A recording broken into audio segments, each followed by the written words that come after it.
Assalamualaikum warahmatullahi wabarakatuh. Perkenalkan, nama saya Rifki Agung Biamantara dengan NPM 234111080 dari kelas manajemen 23A. Di sini saya akan menerangkan tentang FGD. FGD atau Focus Group Discussion adalah metode pengumpulan data kualitatif yang melibatkan sekelompok orang untuk membahas dan memberikan umpan balik tentang topik tertentu yang dibahas. Dan ada juga definisi FGD. Satu, diskusi terfokus. FGD melibatkan diskusi tatap muka yang terstruktur dan terfokus pada topik tertentu.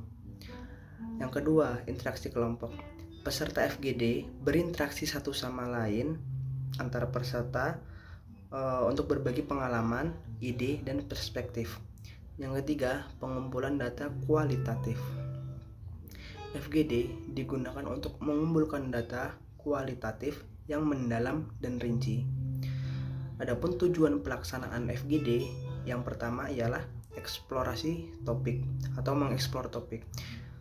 FGD memungkinkan eksplorasi mendalam tentang perspektif, sikap, dan pengalaman peserta. Yang kedua, itu ada umpan balik konsumen. FGD dapat digunakan untuk mendapatkan umpan balik dari konsumen tentang produk atau layanan. Yang ketiga, pengembangan solusi.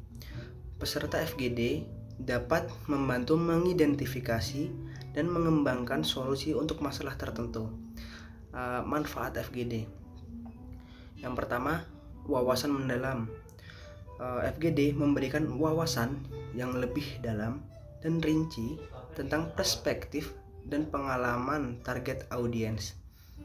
Yang kedua ialah umpan balik langsung. Peneliti dapat langsung menerima umpan balik dan tanggapan dari peserta FGD.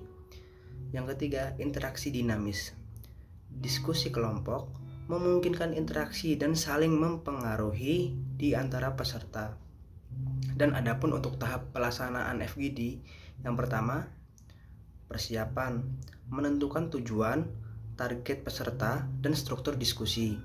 Yang kedua, rekrutmen, mengidentifikasi dan merekrut peserta yang sesuai dengan kriteria. Yang ketiga, pelaksanaan, memimpin diskusi sesuai dengan panduan yang telah dibuat. Peran moderator dalam FGD. Yang pertama, pemimpin atau moderator memandu diskusi agar tetap fokus dan produktif. Yang kedua, pendengar aktif. Moderator harus menjadi pendengar yang baik dan memahami perspektif peserta. Yang ketiga, fasilitator. Ialah moderator memfasilitasi interaksi dan diskusi di antara peserta. Yang keempat ialah moderator harus menjaga sikap yang objektif dan netral. Dan untuk teknik pengumpulan dalam data dalam FGD, yang pertama, satu, observasi, mencatat interaksi, bahasa tubuh, dan ekspresi wajah. Yang kedua ialah catatan, membuat catatan tertulis tentang topik-topik yang dibahas. Yang ketiga, rekaman, yaitu dengan merekam audio atau video untuk dokumentasi dan analisis lebih lanjut. Dan di sini saya akan menjelaskan dari kesimpulan untuk semuanya ialah satu, topik pengalaman pengguna aplikasi mobile. Yang kedua, peserta penggunaan aktif aplikasi mobile dari berbagai latar belakang. Tujuan, mengidentifikasi masalah dan mengembangkan fitur baru untuk meningkatkan pengalaman pengguna. Hasil, daftar masalah yang dihadapi pengguna dan ide untuk perbaikan fitur aplikasi. Dan itulah sedikit penjelasan dari saya. Jika ada kata-kata yang kurang berkenan mohon dimaafkan. Wassalamualaikum warahmatullahi wabarakatuh.